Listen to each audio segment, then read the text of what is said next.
Avon field reference में Nawaz Sharif, Maryam Nawaz, captain retired Safdar की सजा मुअत्तली के खिलाफ की अपील खारिज। इस्लामाबाद हाई कोर्ट का फैसला बरकरार। चीफ जस्टिस साकिब निसार ने रिमार्क्स दिए, अगर हाई कोर्ट ने गलत उसूल पर जमानत दी तो क्या हम भी मनसूख करके वही गलती दोहराएं। जस्टिस आसिफ सईद खोसा ने रिमार्क्स दिए, किस बुनियाद पर जमानत मनसूख कराना चाहते हैं, क्या जमानत का गलत इस्तेमाल हुआ है।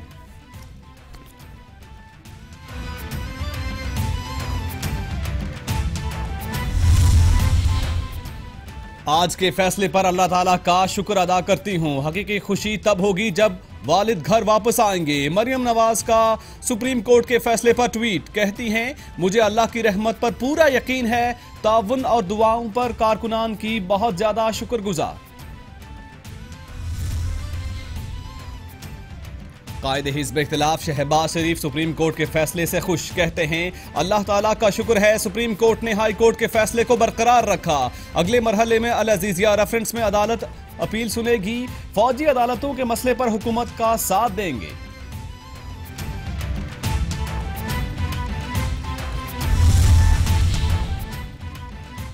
सुप्रीम कोर्ट का फैसला बहुत अहमियत का हामिल है। शरीफ खानदान के खिलाफ आज तक करप्शन साबित ना हो सकी। हमजा शहबाज की लाहौर में मीडिया से बातचीत, कहते हैं, वो दिन बहुत जल्द आने वाला है जब इमरान खान दोबारा कंटेनर्स पर चढ़ेंगे और अवाम से मुआफी मांगेंगे कि वो झूठ बोलते रहे।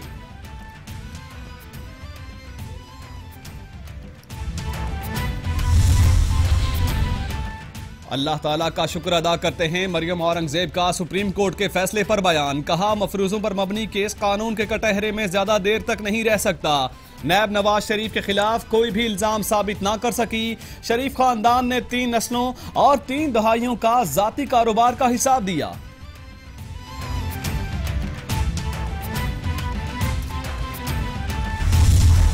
सुप्रीम कोर्ट का फैसला कानूनी तौर पर बिल्कुल दुरुस्त है। जमानत की मनसूखी के लिए गैर मामूली वजूहात दरकार होती हैं।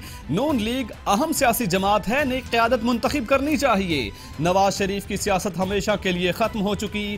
फैसले से अमली सूरत हाल में कोई तब्दीली नहीं आएगी। विफाकी वजीर इत्तलात फवाद चौधरी का ट्वीट।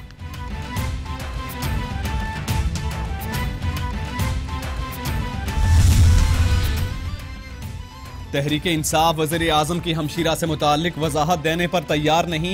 वज़ीर इत्तलात पंजाब सियासतदानों के साथ गलत रवैया अपनाते हैं। मलिक अहमद खान की मीडिया से गुफ्तगू, कहा, इनसे अलीमा खान से मुताल्लिक पूछा जाता है तो गालियों पर उतर आते हैं। जो एक पार्लियामान सही तरीके से नहीं चला सके वो मुल्क कैसे चलाएंगे।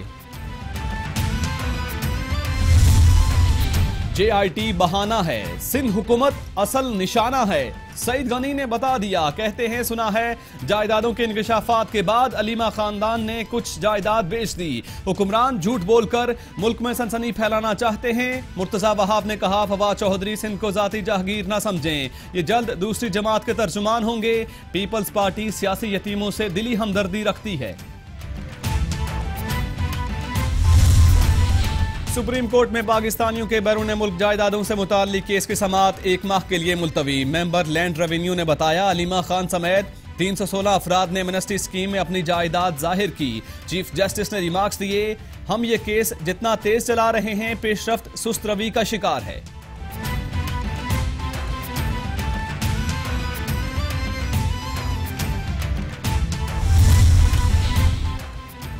एक्सपोर्ट का काम है, मेरी सिलाई मशीनों का मजाक उड़ाया गया। वज़ीर आज़म की हमशीरा ने बता दिया, अलीमा खान कहती हैं, 20 साल से सिलाई मशीनों का काम कर रही हूं, मेरी वेल्थ स्टेटमेंट चेक कर लें, इमरान खान से कुछ नहीं लिया, वालिदैन की जानिब से जायदाद में हिस्सा मिला।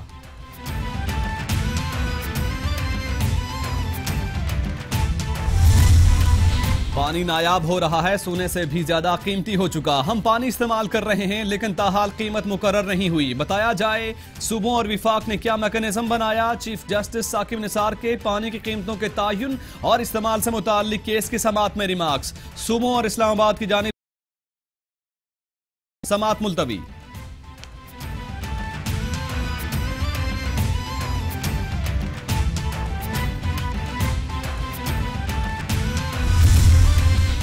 सुप्रीम कोर्ट में IPPs को जायद अदायगियों से मुताल्लिक केस की समाअत वफाकी वजीर उमर अयूब पेश। अदालत ने 15 रोज में रिपोर्ट तलब कर ली। अवाम का पैसा था जो अदायगियां हुई, इसके बारे में बताया जाए चीफ जस्टिस।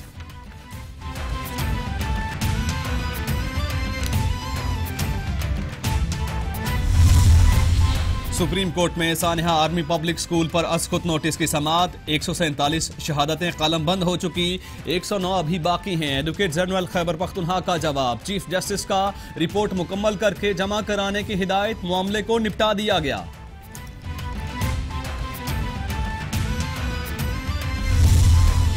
सुप्रीम कोर्ट में डडोचा डैम की तामीर से मुताल्लिक केस की समाअत। अदालत का डैम की बिडिंग का अमल 4 माह में मुकम्मल करने का हुक्म। चीफ जस्टिस ने रिमार्क्स दिए, अगर हुक्म अदूली की गई तो तौहीन अदालत के मुर्तकिब होंगे। 3 से 4 माह का वक्त जाया किया गया।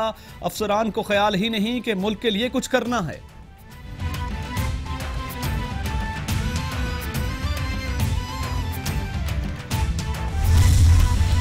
अदलिया ने अवाम का एतमाद हासिल किया है। जितने भी इक़दामात उठाए वो हुदूद से तजावुज नहीं थे। कानून के दायरे में रहकर इंतजामिया को हिदायत दी। पुलिस रिवाम पर ज्यादा इक़दामात ना कर सके। पाकिस्तान के अवाम तब्दीली और कानून की बालादस्ती चाहते हैं।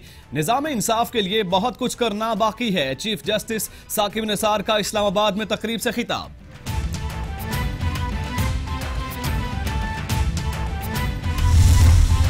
Army chief general Qamar Javed Bajwa से तबूक के गवर्नर की मुलाकात। ISPR के मुताबिक मुलाकात में बाहमी दिलचस्पी सिक्योरिटी किया गया।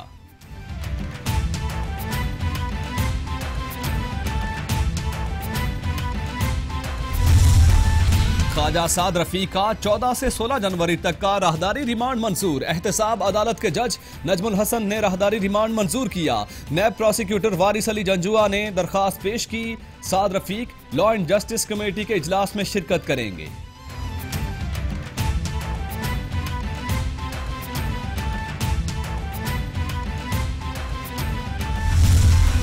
हुकूमत और अपोजिशन का कौमी असम्बली इजलास 25 जनवरी तक चलाने पर इत्तफाक। हाउस बिजनेस एडवाइजरी कमेटी में फैसला। शाजिया मरी ने मीडिया से गुफ्तगू में कहा, बताया जाए मिनी बजट से आम आदमी को क्या फायदा होगा। इजलास में फौजी अदालतों पर बात नहीं हुई। अली मोहम्मद खान कहते हैं, ख्वाजा साद रफीक के प्रोडक्शन ऑर्डर्स पर स्पीकर फैसला करेंगे।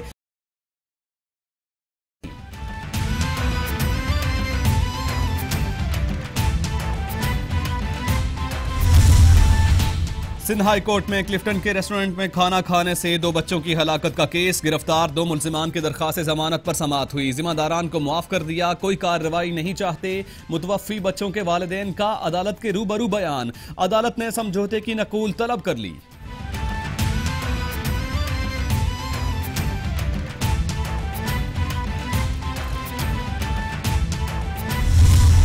चौदह अक्टूबर के ज़िमनी इंतखाबात में आई वोटिंग पर 9 करोड़ 50 लाख रुपए की लागत आई।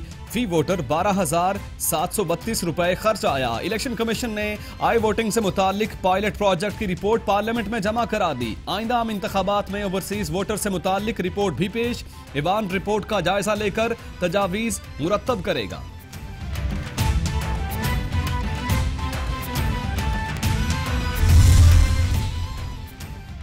खैबर पख्तूनख्वा हुकूमत का आवाम की सहूलत के लिए अहम इक़दाम। अब डोमिसाइल, जायदाद की मलकियत के कागजात, महकमा माल की रिपोर्ट और इंतकाल घर की दहलीज पर मिलेंगे। वज़ीर आला महमूद खान ने पेशावर में होम बेस्ड सर्विस का इफ्तिताह कर दिया। कहते हैं, एक बार दरखास्त कर रहा हूं, सिस्टम पर अमल किया जाए। दूसरी बार दरखास्त नहीं, एक्शन लिया जाएगा।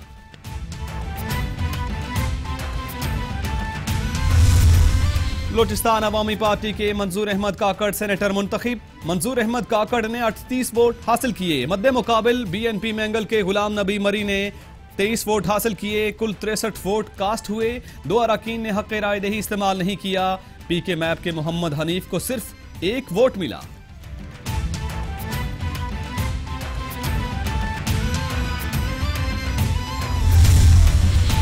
स्कूल में पढ़ाई के बजाय रक्स की महफिलें सजाई जाने लगी। आरिफ वाला में गवर्नमेंट प्राइमरी स्कूल में शादी की तकरीब में रक्स की महफिल। सरबराह वहां पर गए जहां पर इससे पहले कोई भी अथॉरिटी नहीं गई थी। ताहम अब ये वाटर कमीशन अपनी आखिरी सांसों पर है। 15 जनवरी को इस वाटर कमीशन के सरबरा अपनी हतमी रिपोर्ट सुप्रीम कोर्ट में जमा करवा के घर चले जाएंगे और इंतजामिया जो है अब तारीखें गिन रही है कि कब वाटर कमीशन अपनी हतमी रिपोर्ट जमा करवाए और घर जाए। अब यहां पर सवाल ये पैदा होता है कि इस वाटर कमीशन की जानिब से क्या क्या इंकशाफात किए गए हैं और जो अहकाम दिए गए हैं इस वाटर कमीशन के इख्तिताम के बाद उन अहकामात का क्या होगा, इस पर आज हम आज के प्रोग्राम में बात करेंगे। मेरे साथ हमारे नुमाइंदे खुसूसी कैपिटल टीवी जो कि इस वाटर कमीशन के हवाले से उन्होंने काफ़ी तहकीक की, 2 साल तक तकरीबन वो इस पर काम भी करते रहे, मोहसिन इस्माइल हुसैनी मौजूद होंगे, उनसे सारी तफसीलात लेंगे। साथ साथ जो दरख्वास्त गुजार थे इस वाटर कमीशन के एडवोकेट शाह बोस्तो भी हमारे साथ मौजूद होंगे, उनसे भी जानेंगे। और PSRW के रिसर्च ऑफिसर डॉक्टर गुलाम मुर्तज़ा भी हमारे साथ मौजूद होंगे, उनसे भी आज इसी हवाले से बात करेंगे। मोहसिन, सबसे पहला सवाल तो मैं आपसे ही करना चाहूंगा, 2 साल तक आप इस कमीशन को कवर करते रहे हैं, इस वक्त क्या सूरत हाल है, किन किन चीजों का इंकशाफ हुआ, इस कमीशन ने किन किन चीजों का इंकशाफ किया और अब क्या वहां पर लोगों को साफ पानी मुयस्सर है? जी बिल्कुल कामरान, ये वाटर कमीशन चूँकि आपको मालूम है कि वाटर कमीशन 2016 में सुप्रीम कोर्ट की हिदायत पर बनाया गया और 2016 के बाद ही लोगों को मालूम हुआ कि जो लोग पानी पी रहे हैं वो पानी पीने के काबिल नहीं बल्कि वो जहरीला पानी है। चूँकि शाह बोस्तों ने दरख्वास्त दी थी और दरख्वास्त के साथ साथ आपको शायद याद होगा कि सुप्रीम कोर्ट कराची रजिस्ट्री में उन्होंने जब डॉक्यूमेंट्री पेश की थी और वो डॉक्यूमेंट्री प्रोजेक्टर पर चलाई गई थी तो उसके बाद काफ़ी लोगों को जो है इस चीज़ का इल्म हुआ कि जो लोग पानी पी रहे हैं वो दरअसल पानी नहीं बल्कि वो कुछ और ही जो है उनको पिलाया जा रहा है। बल्कि आपने देखा होगा कि जो ट्रीटमेंट प्लांट्स हमारे जो कराची के, बदीन के, सखर के, लाड़काना के, हैदराबाद के, ये तमाम तर ट्रीटमेंट प्लांट्स गैर फ़ाल थे और जो पानी दरियाओं से, कनाल से और नहरों से जो पानी घरों में आ रहा था वो पानी बल्कि पीने के लिए नहीं बल्कि वो उससे इंसान पीना तो दूर नहा भी नहीं सकता, वो ऐसा पानी था। चूँकि अब वाटर कमीशन ने जो 2 साल अपने मुकम्मल किए हैं, इन 2 सालों में काफ़ी हद तक काम हुए हैं, जिसमें आप ट्रीटमेंट प्लांट्स के हवाले से अगर बात करें तो काफ़ी ऐसे ट्रीटमेंट प्लांट्स हैं जिनको फ़ाल बनाया गया है और अभी भी कई ऐसे ट्रीटमेंट प्लांट्स सिंध के अजला में मौजूद हैं जो बगैर ट्रीटमेंट के पानी लोगों के घरों में आ रहा है और लोग उसको पीने पर मजबूर हैं। उस पानी पीने से चूँकि कई ऐसी बीमारियां हैं जिससे फूट रही हैं और लोग काफ़ी बीमार भी हो रहे हैं और जैसा कि आपको पता है कि अस्पतालों की जो